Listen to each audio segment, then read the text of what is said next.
Candle का जो नाम क्या है उससे फ़र्क नहीं पड़ता।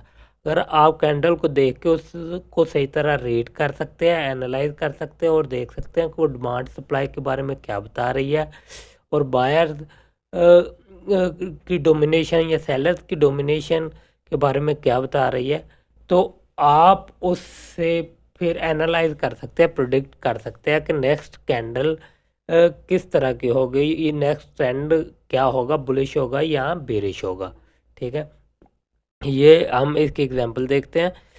हमारी जो ट्रेंड था प्राइस का ऊपर जा रहा था, मतलब बायर्स डोमिनेट कर रहे थे, लेकिन जब जैसे ही प्राइस यहाँ पर पहुँची तो बायर्स एग्जॉस्ट कर गए और हमारा जो सेलर है वो डोमिनेट करना शुरू कर दिया और हमारा सेलिंग प्रेशर यहाँ पर ज़्यादा होना शुरू हो गया।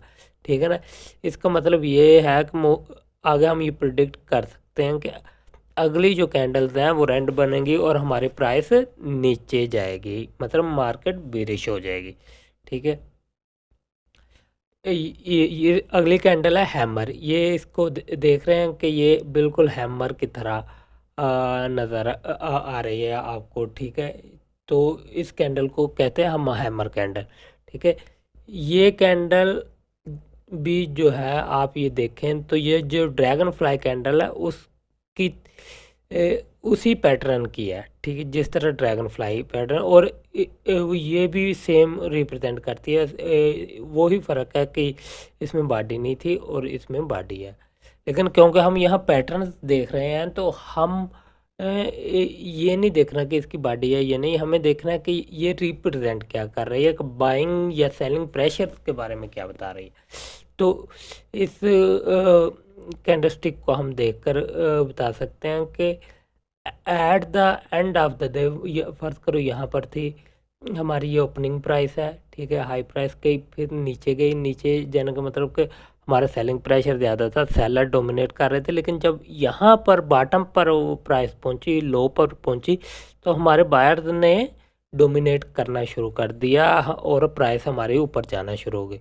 और जब क्लोज हुई तो हमारे बायर डोमिनेट कर रहे थे। इट मीन कि सेलिंग प्रेशर एग्जॉस्ट हो चुका था और हमारे बायर डोमिनेट कर रहे थे। मोस्ट प्रोबेबली अगली जो कैंडल होगी वो ग्रीन बनेंगी। ठीक है, इसके ये देख ले एग्जांपल का, हमारा ट्रेंड पर हमारी जो प्राइस है नीचे जा रही थी, बेरिश थी मार्केट, यहाँ पर आकर हमारा जो सेलर्स थे वो एग्जॉस्ट कर गए और बायर्स ने डोमिनेट करना शुरू कर दिया। ठीक है, और ये हमारा ट्रेंड रिवर्सल हुआ और हमारी मार्केट बेरिश से बुलिश हो गई। जो पीछे आपने डोजी स्टार पढ़े थे वो थी कि सिंपल ये वाली एक कैंडल का एनालिसिस था, लेकिन इन कैंडल्स को अपनी अगली और पिछली कैंडल्स के साथ मिलाकर देखें और अगर इस तरह के पैटर्न्स बन रहे हो, ये जैसे मॉर्निंग डोजी स्टार पैटर्न है और ये है इवनिंग डोजी स्टार पैटर्न। ये इसका मतलब है कि पहले प्राइस नीचे आ रही है, ठीक है, आपकी प्राइस नीचे आ रही है और एक बिग रेड कैंडल मार रही है, उसके बाद आपकी ये डोजी कैंडल मतलब इंडिसेसिव कैंडल है। इसमें पहले मतलब फर्ज करो ये बायर डोमिनेट कर रहे थे तो बाद में सेलर डोमिनेट करना शुरू हो गया। At the end of the day price वहीं पे आ गई जहाँ से स्टार्ट हुई थी। ये पहले अगर सेलर डोमिनेट कर रहे थे तो एंड ऑफ द डे पहले सेलर डोमिनेट कर रहे थे, फिर बायर डोमिनेट करना शुरू हो गए, फिर सेलर डोमिनेट करना शुरू हो गया। एंड ऑफ द डे हम वहीं पे आ गए जहाँ से स्टार्ट लिया था। ठीक है, ये इनडिसेसिव।